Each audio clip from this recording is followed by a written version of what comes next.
আসসালামু আলাইকুম সম্মানিত দর্শক। এই মুহূর্তে বাংলাদেশের রাজনৈতিক আলোচনার কেন্দ্রে একটি বিষয় সাবেক প্রধানমন্ত্রী শেখ হাসিনা এবং তাকে নিয়ে ভারতের অবস্থান। বর্তমান পরিস্থিতিতে ঢাকা এবং দিল্লির কূটনৈতিক সম্পর্ক এক গভীর পরীক্ষার মধ্য দিয়ে যাচ্ছে। ভারত তাকে কতদিন আশ্রয় দেবে বা আন্তর্জাতিক চাপের মুখে তার বিষয়ে তাদের কোনো সিদ্ধান্ত পরিবর্তন হবে কিনা, এটি এখন বড় প্রশ্ন। আসুন আমরা এই জটিল কূটনৈতিক সমীকরণটি নিয়ে একটু বিস্তারিত আলোচনা করি এবং জানার চেষ্টা করি। প্রথমেই দেখা যাক বাংলাদেশ আসলে কি করছে। আমরা জানতে পেরেছি বাংলাদেশ সরকার ইন্টারপোলের কাছে তাকে দেশে ফেরানোর জন্য আবারও আবেদন জানানোর প্রস্তুতি নিচ্ছে। এর আগেও একবার আবেদন করা হয়েছিল, তবে ইন্টারপোল তখন সাড়া দেয়নি। একই সঙ্গে ভারতকে আনুষ্ঠানিকভাবে চিঠি দিয়েও তাকে ফেরত দেওয়ার অনুরোধ হয়েছে, কিন্তু ভারত সেই চিঠির কোনো জবাব দেয়নি। ভারতের এই নীরবতা প্রমাণ করে তারা এই মুহূর্তে শেখ হাসিনাকে ফেরত দিতে কোনোভাবেই ইচ্ছুক নয়। এই পরিস্থিতিতে বিবিসি বাংলা ভারতের অবস্থান নিয়ে একটি বিশ্লেষণ করেছে। বিবিসির ভাষ্য হলো, সাবেক প্রধানমন্ত্রী শেখ হাসিনার সঙ্গে ঘনিষ্ঠ সম্পর্ক বজায় রাখা ভারতের জন্য কৌশলগত দিক থেকে লাভজনক একটি অবস্থান। এটি একটি বাস্তবতা। ক্ষমতায় থাকাকালে প্রায় 15 বছর তিনি নয়াদিল্লির স্বার্থের সঙ্গে সামঞ্জস্যপূর্ণ নীতি এবং সেই অনুযায়ী কাজ করেছিলেন। বিশেষ করে সীমান্তে স্থিতিশীলতা বজায় রাখা এবং যোগাযোগের ক্ষেত্রে তিনি বহুবার চীনের চেয়েও ভারতকে বেশি অগ্রাধিকার দিয়েছেন। ভারত এই কৃতজ্ঞতাবোধ থেকেই শেষ পর্যন্ত তাকে নিরাপদ রাখার চেষ্টা করবে। প্রশ্ন হলো, পুরনো এই মিত্রের জন্য ভারত ঠিক কত দূর এগোবে, অথবা এর জন্য তারা কতটুকু কূটনৈতিক মূল্য দিতে প্রস্তুত। এটি দিল্লির জন্য একটি দীর্ঘ এবং অস্বস্তিকর পরীক্ষা হতে পারে। দক্ষিণ এশিয়া বিষয়ক বিশ্লেষক মাইকেল কুগেলম্যান এই পরিস্থিতিতে ভারতের সামনে 4টি বিকল্পের কথা বলেছেন। আসুন আমরা একে একে সেই বিকল্পগুলো বিশ্লেষণ করি এবং এর যৌক্তিকতা নিয়ে আলোচনা করি। প্রথম বিকল্প, তাকে বাংলাদেশে হস্তান্তর করা। কুগেলম্যান বলছেন, এটি এমন একটি পদক্ষেপ দিল্লি মোটেও নিতে চায় না। এই ধারণাটির পেছনে যুক্তি আছে। ভারত বহুবার গর্ব করে বলেছে তারা তাদের বন্ধুদের বিরুদ্ধে যায় না। শেখ হাসিনাও ভারতের ক্ষমতাসীন এবং বিরোধী দল উভয়ের কাছেই একজন ঘনিষ্ঠ বন্ধু। ফলে তাকে প্রত্যর্পণের সম্ভাবনা আপাতত আমাদের চিন্তার বাইরে রাখা উচিত। দ্বিতীয় বিকল্প, বর্তমান অবস্থায় তাকে ভারতেই রেখে দেয়া। এটি হয়তো ভারতের জন্য সবচেয়ে সহজ রাস্তা। তবে কুগেলম্যান এখানে একটি সতর্কতা দিয়েছেন। আগামী বছর ভারতের জাতীয় নির্বাচন। সেই নির্বাচনের পর যদি সরকার পরিবর্তন হয়, নতুন কোনো সরকার দায়িত্ব নিলে এই অবস্থান দিল্লির জন্য আরো অস্বস্তি বয়ে আনতে পারে। অর্থাৎ তিনি আশঙ্কা করেছেন বিজেপির বদলে কংগ্রেস ক্ষমতা এলে হয়তোবা পরিস্থিতি পাল্টে যেতে পারে। কিন্তু এই বিষয়ে আমি কুগেলম্যানের সঙ্গে একমত হতে পারছি না। বাস্তবতা হলো, তার এই পর্যবেক্ষণের তেমন ভিত্তি নেই। কারণ হলো, শেখ হাসিনার সঙ্গে বিজেপি সরকারের বর্তমান সম্পর্কটি অবশ্যই জোরালো।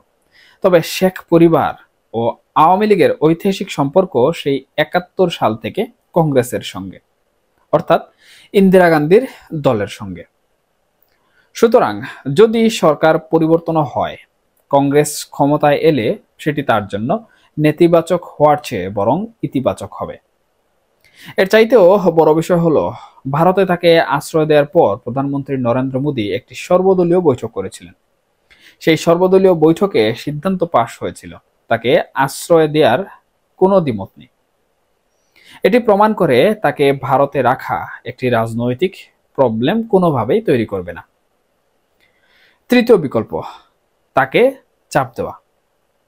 এটি এমন চাপ যেন তিনি নীরব থাকেন, কোনো বিবৃতি বা সাক্ষাৎকার না দেন।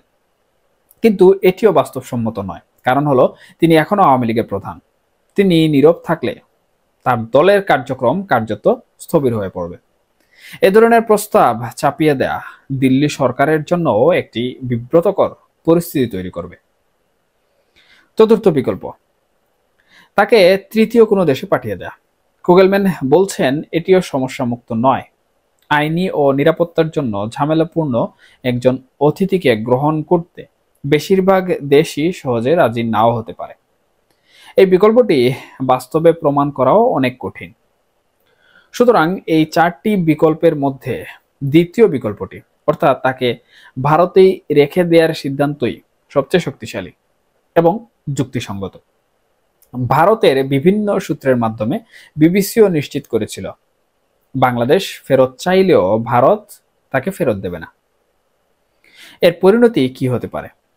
ভারতের এই অবস্থানের ফলে বাংলাদেশের সঙ্গে তাদের কূটনৈতিক সম্পর্ক আরো অবনতির দিকে যাওয়ার সম্ভাবনা রয়েছে।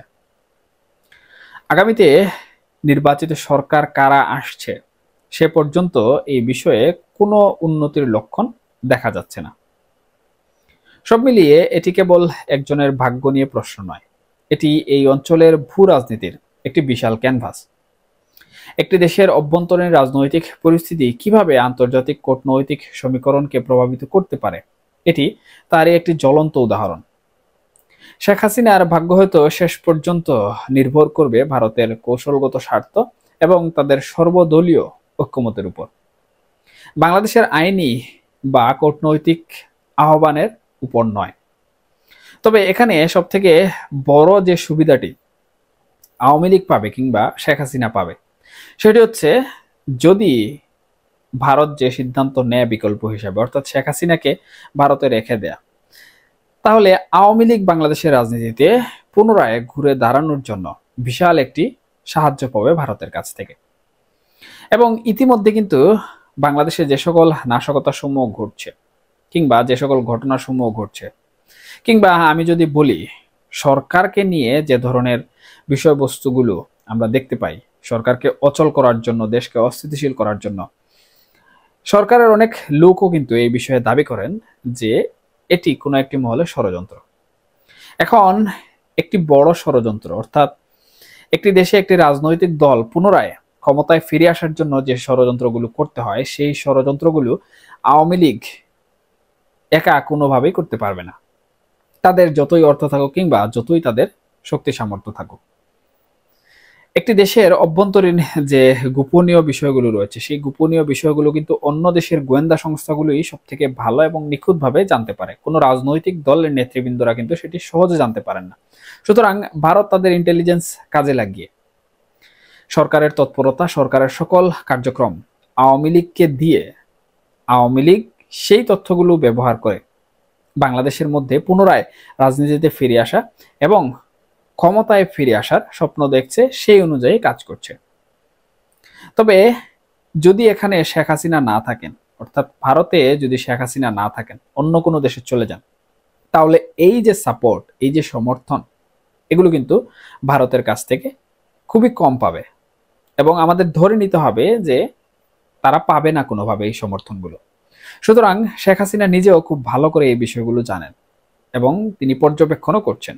তাই তিনিও ব্যক্তিগতভাবে অন্য কোনো দেশে চলে যাওয়ার সিদ্ধান্ত নেবেন না, বরঞ্চ তিনি ভারতে অবস্থান করে বাংলাদেশের রাজনীতির মধ্যে এক ধরনের মারপ্যাচ লাগিয়ে পুনরায় ওনার যে রাজনৈতিক দল আওয়ামী লীগ রয়েছে সেটিকে নিয়ে বাংলাদেশে পুনরায় প্রত্যাবর্তন করার সিদ্ধান্ত নেবেন এবং সেই অনুযায়ী তিনি কাজ করবেন। সুতরাং যতটুকু সময় তিনি ভারতে থাকবেন ততটুকু তিনি শুধুমাত্র গবেষণা এবং ওনার যে কূটনৈতিক তৎপরতা রয়েছে সেই কূটনৈতিক তৎপরতাগুলি কিন্তু কাজে লাগাবেন।